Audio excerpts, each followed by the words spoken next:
So I learned this from my dad, right? I remember I was a little kid and he was on the phone with someone who was doing sales in his organization, and he he got mad at them for something. I don't know what exactly, but I just remember him saying after he hung up the phone to me, holding a Game Boy and a G.I. Joe, he said, "Man, sales is not trying to convince people. You got to ask them questions. It's about asking questions. You don't tell them what to buy. You ask them questions." And I remember he was frustrated that someone didn't get that. Yeah.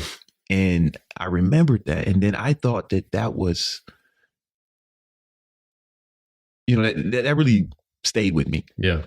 And, then in college, I did a sales internship with Abbott Laboratories, big Fortune 500 company.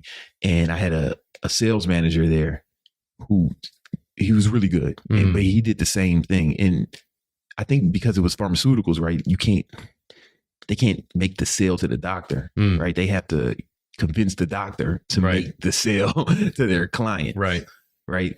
So they had to, I saw him ask questions about clients' conditions or patients' conditions, and then he would explain how the drug could help them with that. Yeah. And then he would ask them, "Does that sound like something you'd be interested in, like prescribing? You think you?" Yeah. They would say, "Yeah." And he would say stuff like, "So why not? Why this instead of something else, though?" And then they would reaffirm. And I remember picking up on that, and I was like, "Oh, this is just like what my dad was saying."